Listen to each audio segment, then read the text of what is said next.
Jangan pernah lakukan kebiasaan ini di kamar mandi. Jikalau tidak ingin mendatangkan makhluk halus ataupun mempersulit datangnya rezeki.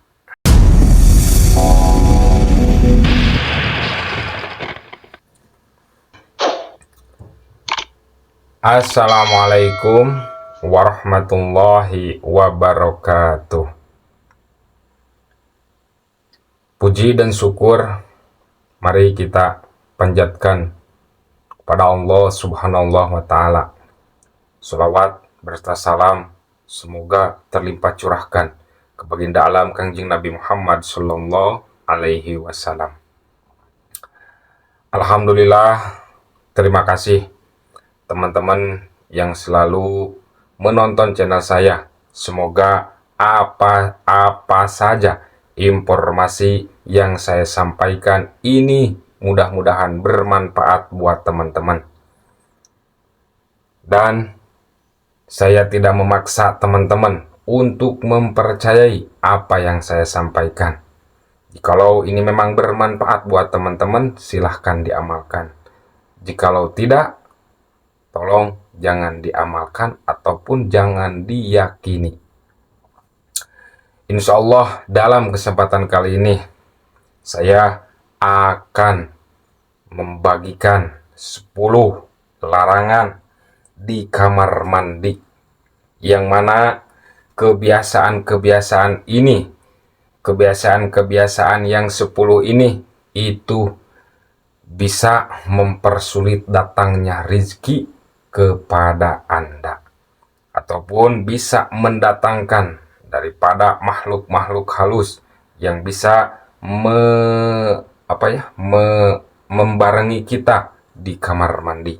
Maka saya sarankan kepada teman-teman, jikalau memang percaya dengan makna ataupun larangan ini berakibatnya bisa begitu, silahkan jangan dilakukan. Namun seperti biasa, sebelum ke yang pertama, jikalau teman-teman menyukai channel saya ini, tolong di-subscribe lalu dipencet notifikasinya. Dan jikalau teman-teman suka kepada video ini, silahkan di-like, di-share, lalu dibagikan kepada teman-teman yang mana insya Allah teman-teman juga ada yang membutuhkan. Amin ya Allah ya Rabbal Alamin. Dan yang pertama, larangan jangan pernah dilakukan di kamar mandi, yaitu jangan biarkan di kamar mandi itu gelap kepada teman-teman. Sebisa mungkin, kalau memang bisa memungkinkan di kamar mandi itu selalu terang. Alangkah baiknya jikalau kamar mandi itu kalau siang terangnya ada cahaya dari matahari ya. Jadi bisa sebuah lampu itu ketika siang itu dimatikan karena ada cahaya dari siang itu lewat erang-erang ataupun lewat jendela ya. Karena itu akan mengundang daripada makhluk halus, dikarenakan makhluk halus itu sangat suka kepada yang gelap-gelap ya. Karena takutnya ketika ada orang baru yang datang kepada kamar mandi kita itu, badannya itu menjadi bulu punduknya itu berdiri. Kalaupun ada orang yang lemah batiniahnya itu bisa kesurupan ya. Dan yang kedua, jangan pernah dilakukan di kamar mandi, yaitu bersiul ataupun bernyanyi. Karena itu ditakutkan ketika teman-teman itu lagi bernyanyi ataupun bersiul, ditakutkan ada sesosok makhluk halus yang mengikuti bersiul ataupun bernyanyi teman-teman, sehingga itu akan bergesekan dengan badan ataupun batinnya teman-teman ya. Dan yang ketiga, jangan menyimpan darah bekas head ataupun pembalut yang ada bekasnya, bekas head ya. Maksud saya di sini jangan menyimpan terlalu lama ataupun sampai berhari-hari. Ketika teman-teman mengalami suatu head ataupun ya itu pembalutnya itu jangan ditaruh di kamar mandi sampai berhari-hari. Ketika teman-teman menyimpan pembalut pagi, sorenya buang langsung. Jika teman-teman menyimpan sore, ya paginya buang langsung. Karena ditakutkan, karena makhluk halus itu sangat menyukai daripada aroma darah-darah tersebut ya. Karena ditakutkan ketika itu makhluk halus itu menyukai aroma tersebut, tentunya makhluk halus tersebut akan mencari siapa yang punya darah tersebut ya. Sehingga itu biasanya kebanyakan karena begini ya, saya pernah menangani kasus yang kesurupan di salah satu pondok pesantren. Dari sekian ratus santri, ada seorang santri yang susah untuk dikeluarkan itu jinnya ya. Tahu-taunya ketika dia udah sadar, saya tanya, kamu itu ketika kamu head, apakah pembalut kamu itu selalu kamu buang ke tempat sampah, keluar maksud saya ya, ataupun disimpan di WC? Kata dia, itu hampir sebulan sih nggak dibuang-buang di kamar mandi ya. Ya akhirnya begitulah ketakutannya begitu ya. Dan yang keempat, larangan di kamar mandi yaitu jangan menyimpan kaca yang bisa memantulkan dari tempat yang kotoran. Maksud di sini, jangan menyimpan kaca ketika kita lagi melihat kaca itu, di belakang itu tempat buang kotoran itu kelihatan. Jangan. Ditakutkan ketika ditakutkan itu bisa mengundang daripada makhluk halus. Karena ya begitulah, suka melihat dirinya sendiri. Karena biasanya kan makhluk halus tersebut kan suka di tempat yang kotor-kotor tersebut. Sedangkan tempat kotor tersebut atau buang hajat atau buang yang besar ataupun yang kecil itu kan disukai oleh makhluk halus tersebut. Dan yang kelima, larangan jangan dilakukan di kamar mandi yaitu jangan biarkan air menetes. Maksud di sini air menetes itu ketika keran yang ada di WC tersebut tidak rapat, sehari semalam itu menetes air itu ditakutkan. Kenapa? Itu bisa kalau sampai ke berhari-hari, berbulan-bulan itu air menetes, ditakutkan itu ada datang makhluk halus, dikarenakan makhluk halus tersebut suka dengan suara tetesan-tetesan air tersebut ya.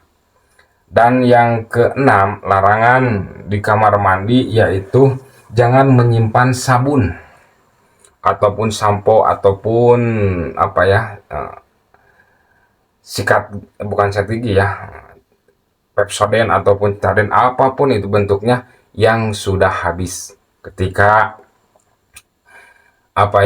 cangkang sabun ataupun plastiknya dari sabun ataupun dari sampo itu jangan disimpan di WC berhari-hari bahkan berminggu-minggu. Ditakutkan itu menjadi sarang daripada makhluk halus tersebut. Karena kan menumpuk sampah, seperti video yang sebelumnya bahwa makhluk halus tersebut itu suka dengan sampah-sampah yang bertumpuk sehingga mengeluarkan aroma yang tidak sedap. Sedangkan makhluk halus suka kepada yang tidak sedap-sedap. Dan yang ketujuh, larangan jangan sampai dilakukan di kamar mandi yaitu jangan membikin pintu kamar mandi yang posisinya terlihat dari kamar ataupun ruang tamu ataupun pintu utama.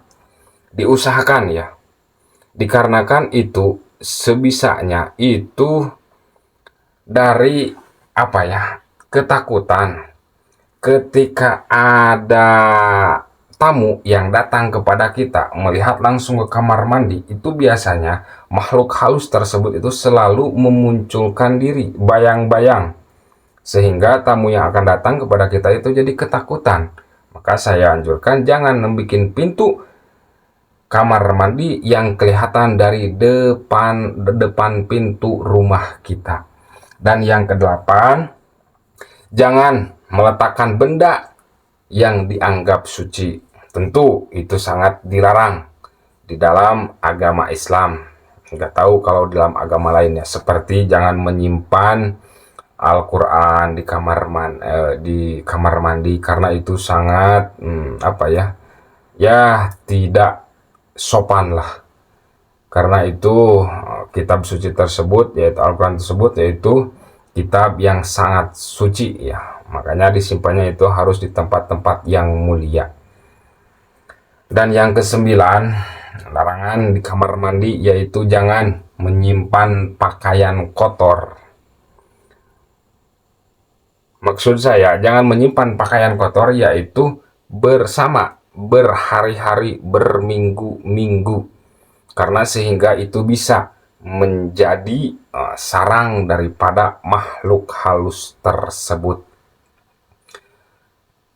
Dan yang ke-10, yang terakhir, larangan jangan dilakukan kebiasaan ini di kamar mandi, yaitu jangan melamun di kamar mandi. Saya ini sangat sarankan kepada teman-teman, tolong jangan melamun di kamar mandi. Karena takutnya ketika teman-teman, pikiran teman-teman kosong, lagi di kamar mandi melamun, itu takutnya makhluk halus tersebut gampang mudah masuk kepada jasad ataupun kepada badan teman-teman, sehingga ditakutkan teman-teman mengalami kesurupan ya. Bahkan ada yang ekstrim itu takutnya mengalami pingsan yang berhari-hari. Mungkin itu saja larangan 10 larangan kebiasaan di kamar mandi yang sangat memungkinkan untuk bisa mengundang makhluk-makhluk halus. Dan yang terakhir, jikalau ini informasi saya bermakna ataupun menjadi sebuah wawasan buat teman-teman, silahkan dilakukan. Dan semoga apa yang saya sampaikan ini bermanfaat buat semuanya. Amin. Ya Allah, ya Rabbal Alamin. Mungkin itu saja yang bisa saya sampaikan. Salam dari Cianjur. Assalamualaikum warahmatullahi wabarakatuh.